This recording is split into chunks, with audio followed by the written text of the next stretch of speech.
A Child's Christmas in Yorkshire. The Nativity play. I don't like school much, except maybe when it's getting close to Christmas, 'cause we don't do proper lessons then. And one year we had a new teacher. Our proper teacher, Miss Gower, was old, and she'd been in hospital having some very close veins taken out or somewhat, and it had all gone wrong, so she was still off, and we had a spare teacher come to us from York, Miss McDougall, and she was a bit funny. I don't think she was all there. 2 cups short of a tea set, as Granny would say. Eric Smith said she was from Scotland, so maybe they're all like that up there, and she was a bit, well, dramatic. The first morning she made us push back all the desks, then she pulled the record player out of the teacher's cupboard. Miss Gower never did that because she didn't know how to work it. She had us doing musical movement, which meant she put on a record and we ran about. Let the music flow through your body and the movement will come naturally. First record was the Lone Ranger music, so me and Brian Duggleby went galloping round slapping our legs. Giddy up there! But Miss McDougall stopped us and said, Boys, that is no way to treat Rossini. And she was wrong there for a start, because his horse was called Silver. Anyway, today she started talking about Christmas, and said we were going to do something very special. She started asking us what the true meaning of Christmas is, and 'cause she'd only been here a week, she didn't know all our names. She'd point at you and say, Tell me, Richard. Robert, miss. Tell me, Robert, what's the true meaning of Christmas? And Robert Jackson, who's another 2 cups short of a tea set, says, Lights, miss, which I thought was funny, 'cause lights or anything bright is the last thing you think about with Robert Jackson. I was sat with me mate, Bodger Thomas. Miss Gower had separated me and Bodge back when school started, 'cause we were always talking and messing about. But this new teacher didn't know that, so we'd got back together. Home for Christmas, said Bodge. Now, the thing about Bodger is that he gets very nervous when a teacher asks him out. He's not thick, and he usually knows the right answer, but when they ask him to say it on his own in front of the class, he just seizes up. He starts to stutter, and he goes all red and sweaty, and he gets in a real state with himself. It takes him all day to calm down sometimes, so Miss Gower never asked him stuff on his own. Miss McDougall asked Sarah Blenkinsop about Christmas next, and she said presents. Wrong. And then she sets off towards the back of the class, towards me and Bodger. Oh, no, I bet she asks me next, Bodge says, digging me in the ribs. Shut up, I said, you'll be all right. He was starting to panic. Oh, no, oh, bloody hell, no, she's coming straight for us. Quick, stick your hand up, he said. Head her off at the pass. Shut up, she won't ask you. Look, she's walking the other way now. So tell us all, what is the true meaning of Christmas? You. And she swung round and pointed straight at Bodge. Oh, Jesus, he said. Yes, that's right, said Miss McDougall. Jesus. The true meaning of Christmas, children, is Jesus. And so what we're going to do today and for the rest of this week is prepare a nativity play. A what? Says Bodge. It's Mary and Joseph and them lot, I said. In the stable with baby Jesus, you know, like they have outside church. On the grass outside the church every year there's a manger and straw and all these dummies standing about like religious scarecrows. They have papier-mâché faces, and this year Joseph was kneeling down, but somebody had kicked his head in. It might have been Bodge, come to think of it. So anyway, Miss McDougall pulled out a big trunk full of costumes and opened up the drama cupboard where we keep all the pretend swords and stuff, and she starts to pick the team. It's a musical, she said, so the good singers get the best parts. Now, Bodge can't sing for toffee, so he got himself a cushy number backstage as a special helper. Most of the girls were stable animals, such as cows and sheep and a few hens. Then she picked 3 lads for the wise men, and 3 more for the shepherds. But then Jennifer Baker, who can be a right gobby little sod, started giving us some grief. She said, never mind Scotland, but round here, women can be shepherds and all, 'cause her mother was one. So Jennifer became a 4th shepherd and grabbed herself a big crook from the cupboard. Skinny little Wendy Somerset, or Wet and Windy as we call her, a right little teacher's pet, well, she got to play Mary, and that was a daft choice 'cause Mary never wore glasses. Of course, she was capped, little Miss Cleverclogs, smiling fit to make you sick, she was. Nobody likes her. And now then, finally, for our Joseph, we'll have... And her finger went sweeping round the class. And all the lads who hadn't yet been picked looked at the floor, so I did and all. You, she said. And when I looked up, her finger was pointing right between me eyes. "Oh, God," I said. "No, Joseph," said Bodger, laughing and giving me a shove, so when she turned round I flicked his boil with me ruler. For the next 3 days we practised the play, and it was a real strain. She told us what to say and where to stand, but it kept getting too crowded round the manger, and I was fed up with people standing on me toes. And in the films, like when Elvis is going to sing, it just sort of happens real natural. 1 minute they're talking and the next minute he's singing, and it's good. But in our play it was crap. Like, for instance, I had to say, "O Mary, wherever shall we stay tonight with weather so cold and horrid in this bleak midwinter?" And then there'd be a pause while Mrs. Dicker would get going on the piano, and eventually we'd all sing "In the bleak midwinter." And Brian Duggleby was a shepherd, and he said, "See, by yonder hedgerow, how pretty the holly and the ivy doth grow." Then we'd launch into the holly and the ivy. But anybody who's ever kept sheep knows the last thing you want 'em near is blooming ivy, because it's bad for 'em. Miss MacDougall couldn't think how to introduce Good King Wenceslas, because he wasn't even in the story, but we sang it anyway. Wet and Windy got to sing the big hit of the show, Silent Night, and what she said before it started was, "Oh, Joseph, how peaceful our dear sweet baby Jesus looks in the manger. All is calm and bright. What a beautifully silent night." Silent?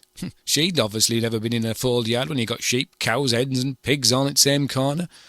And it didn't make sense, because she had to sing "Round Yon Virgin." Yon Virgin? Well, she was supposed to be the blooming Virgin, and there wasn't another as far as I know. Me dad said there wasn't one at all in our village.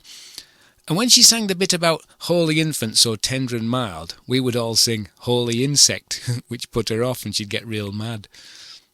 Mrs. Dicker played the piano like Ringo plays the drums.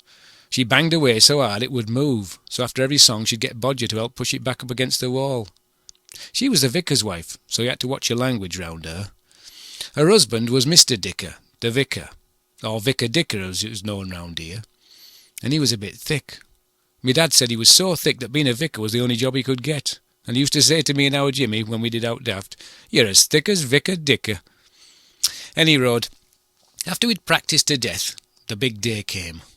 The play would start at 7 o'clock at night, and all the mums and dads were going to watch. On the afternoon we went down to Village Hall for what Miss Dougal called a dress rehearsal, but nobody wore dresses, not even the girls. Everybody had dressing gowns on and tea towels round their heads, like they did back in Jesus' time. Mr. Schofield, the school janitor, rigged up some lights. Well, when I say some lights, I mean every blooming light he could get his hands on. There were desk lights and reading lights, inspection lights and table lamps, all fastened at the ceiling above the stage with string and wire and sticky tape and stuff. He even had a few old car headlamps pointing straight into our eyes, run off a big battery. When he turned it all on, it was so bright you couldn't see a thing, and the kettle stopped working in the kitchen, which didn't please the Mothers' Union, who were in there doing all the sandwiches and stuff. It was as bright as being in the middle of a bonfire, and all of us on stage were squinting and bashing into each other, like piglets under a lamp. "That's good," said Miss MacDougall, "as you won't be able to see your audience, so you won't get nervous or be distracted." "No, maybe not," said Eric Smith, "but we'll all get third-degree burns." One of Bodger's jobs was to open and close the curtains, which he did by pulling on a rope at the side, in what they call the wings, though I don't know why. The curtains were closed at first, and we'd all pile on stage and fight and shove each other out of the way so we'd get best place. Then Mr. Schofield turns his lights on, and then he'd open the curtains, and off we go. After a couple of goes, Miss MacDougall seemed to get a bit tired, and said it would just have to do. She wasn't very happy with the baby Jesus either, and that's probably because we hadn't got one. It was just a rolled-up blanket. After Wet and Windy sang Silent Night, she picked up Jesus out of the manger, cuddled him a bit, and said a few words. Then the curtains closed. The end. But the long skinny bundle that was meant to be Jesus kept flopping over, and it looked daft. Miss MacDougall told Bodger to find something to wrap in the blanket before we started at night, to give it more feel and a bit of weight. So he went off to get summat, and we packed in for the day. As we were walking home for our teas, I asked Bodge what he'd wrapped up as baby Jesus. "A breeze block," he said. At home, our Jimmy kept calling me Joseph all through tea, so when me mother wasn't looking I gave him a slap and he started crying. She threatened to send me upstairs and stay there all night, even if it meant missing the play. "Oh, aye," said me dad, "and where does that leave Mary, an unmarried mother? "She wouldn't be first round here," said me mam. Anyway, I had to say sorry to Jimmy and promise to save him all a good seat on front row. I ran back to village hall for 6:30, like Miss Dougal said we had to, and everyone was in the side room getting their costumes on. She was putting makeup on all the girls, black stuff on their eyelashes and red lipstick, bright orange cheeks and yellow powder. Wet and Wendy looked like a goldfish. "And for my little men," said Miss McDougall, "we'll have beards and moustaches." Whoa, that's great, we all thought. But then she just stuck her hand up the fireplace chimney and wiped soot on our faces. Brian Dougalby started licking his and said it tasted like burnt bacon. I just felt mucky. But then it was time to make a start. "Are there many in the audience?" whispered Miss McDougall. "Aye, it's Swarm Wick," said Bodge. All was full to bursting, and they brought in extra chairs. Me mum and dad and our Jimmy were right up at front, and then giving him a big bag of Maltesers, the lucky sod. And Mrs. Dicker was thumping away at a few hymns, and Mr. Schofield had tied the piano to the wall with some rope to stop it moving. We had to go through the kitchen to get back at stage, and there were stacks of potted meat sandwiches and biscuits, and jugs of juice and great big teapots, all ready for afterwards. Bodge grabbed a handful of custard creams as he went past. Then we all got on stage, with the curtain still closed, and Mrs. Dicker banged out the starting music, "Once in Royal David's City," and Mr. Schofield started plugging in and flicking all his switches, and it got real hot and bright. I could feel myself starting to sweat already, and this tea towel on my head was only making it worse. Wet and Wendy had left her glasses off, and she was trying to blink, but all that makeup on her eyes was getting sticky, and every other blink didn't work. It looked like she was just waking up. Miss McDougall wished us all good luck, then went back into the wing and told Bodger to open the curtains. I could see him start pulling on the rope, but now it happened. "Curtain!" said Miss McDougall. "I am," says Bodge. And he was pulling away but not getting anywhere. We were all starting to sweat on stage now. It was like an incubator, and worse with the curtains being kept shut. "Open those curtains, boy, now!" she shouts. And Bodge had got a bit upset and panicky. Bloody am," he said, and he gave the rope a real big pull. There was a loud shriek from somewhere up in the curtains, and a rat's tail fell onto the stage. The shrieking kept going as Bodger pulled the curtains open, and then it was just a squeal, and then it stopped altogether. "Bloody rat stuck in it," said Bodge, but Miss McDougall seemed to be thinking about somewhat else. We started the play, and got to the first song all right. The mums and dads were all enjoying it and clapping real loud after every bit, but we couldn't see anything for all the lights, and it was getting hotter, and these woolly dressing gowns were real itchy. Brian Dougalby looked like he'd run 10 miles, all red-faced and sweaty. He sat down on a papier-mâché boulder and it crumpled under his weight, but we carried on. I sang my part of "In the Bleak Midwinter" and forgot a few words, but the piano was so loud I don't think anybody noticed. All the girls' makeup was starting to run, and some of them really did look like cows now, or panda bears. Wet and Wendy had her eyes closed most of the time, because I don't think she could get them open anymore, and it made her look like she was in a trance. Mind, I've seen pictures of Mary looking like that. The sweat was rolling down my face and stinging my eyes now, and all the shepherds were lying down among the sheep, and the 3 kings were leaning against the back wall. We finally got to the last song, "Silent Night," and just before she started singing, I heard one of the shepherds say to Wet and Wendy, "Holy insect, holy insect, holy insect," and she started singing, eyes glued shut, and she stepped forward, banging into the manger. "Silent night, holy night," and even Mrs. Dicker had toned down the piano to make it sound nice. I could see Miss McDougall off at the side, smiling and swaying to the music, her hands waving in the air as if she was conducting. "All is calm, all is bright." She was making a meal of it, clever little sod. Her mum and dad were sat next to mine, and I bet they were smirking. She was swaying as well now. "Round yon virgin mother and child." And then she said it. She actually said it. No, she sang it. "Holy insect, so tender and mild." The shepherds started sniggering, and the wise men turned their faces to the back wall and laughed. Even the cows and sheep looked up and started to giggle. I was biting my lip. and she just carried on, singing the rest of the song, eyes tight shut, as if nothing had happened. Miss MacDougall looked puzzled, and I think she was asking Bodger if he'd heard anything unusual. At the end she still got a big clap from the audience, and when it stopped she came right up close to me and bent over into the manger to get the baby Jesus. I looked across at Bodge, and I think I saw him wink at me. She slipped her hands under the bundle and was slowly lifting the baby Jesus out, or at least she was trying to. Everything was dead quiet, waiting for the big finish. She bent down further into the manger and got both her arms right under the blanket and lifted. It rose an inch, then fell down again.